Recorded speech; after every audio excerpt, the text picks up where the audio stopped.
No, let's talk about Undertone before I flatline. Beep.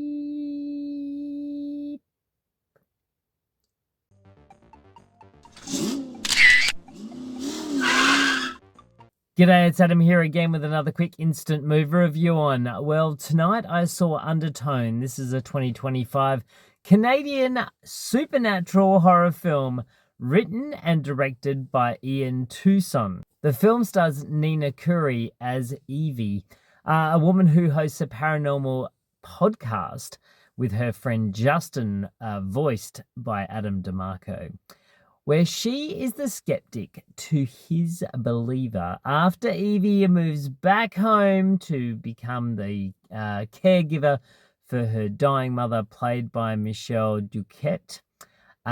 She and Justin are sent some recordings of a married couple, Mike and Jessa, who are experiencing some paranormal noises in their house, drawing Evie into fear and paranoia. As I mentioned, this is in Tucson's directorial debut, and I think the person we really need to stand up and give a big round of applause to is the sound designer, David Gersman, who has created a phenomenal soundscape. He uses the Dolby systems very, very well in the cinemas. We had kettles boiling over here. We had other noises happening over here. So it sounds great. So that alone is a reason why you should probably see this in a cinema, because if it's got great sound, you're going to get a great experience with this film, because it sounds amazing, as it should, because it's predominantly a film that uses sound as the terror landscape, if you will. So, and very clever. It's a very clever use. It has been done a few times before. There was an Australian film from last year that used sound very much as part of its horror landscape. So there has been some. I mean, you can go as far back as things like The Conversation, where Gene Hackman's listening to tapes, and that's the scary part, because that's where the thriller and the espionage comes in. So this again uses an interesting device of the podcast. So performances are really good. I mean, ironically, this is a two-hander. So Nina Curry is really great in this as Evie. She gives just the right amount of freakazoid, freak show, and skepticism to make it a really interesting character. And you're wanting to know her backstory. What is it about why she's pushed the church away? What is it about her not wanting to have that connection to religion? Is it something to do with what's happening here? She finds out she's pregnant, which is a whole other thing as well.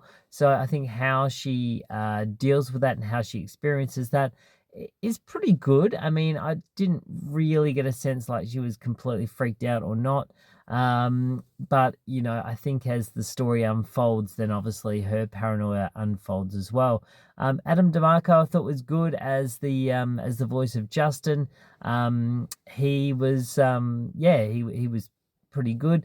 I did have a little bit of a problem with their relationship. They sort of talk to each other over the microphone, which is fine, and that's a plot. That's the way that the film is designed. But sometimes I felt like their dialogue was a little bit stilted between each other. They didn't really talk like normal people. They were kind of waiting for someone to finish a line to then say the next line. There was not a lot of butting of heads and conversation over conversation, which, when you're having a normal conversation with people, you will get a little bit of overlap. That's just kind of how it works. But, I think overall, Undertone is good. I wouldn't say it's great. Again, if it didn't have the sound design, I think it would be a very average film, because realistically, we're set up a lot of tension and a lot of promise and a lot of sort of ideas about religion and about belief, and about the devil and about demonic possession, demonic places, demonic things, but we don't really get a massive payoff at the end. So I was interested more than thrilled, I would say. I certainly wasn't horrified. I was just quite interested in the soundscape that was going on. There's no big jump scares in this either, so if you're after a big jump scare film, you're not really going to get it. It's more of a slow burner of what's in the background. Is there a figure there, or a bit of that sort of gear? So if you like that, you might want to catch Undertone. I would probably give Undertone a 6.5 out of 10.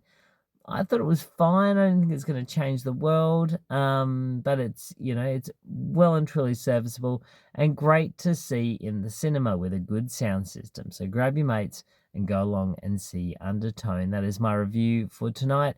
What is your film with the most favorite soundscape in it? Like, have you got something that you go, every time I listen to that, it sounds amazing? Comment below, let me know. I'd love to find out. Maybe there's a film out there that I haven't seen that I would like to hear it rather than see it. I look forward to catching up with you all next time here in my car, where I'm wearing my seatbelt for a very good reason. Okay, good night.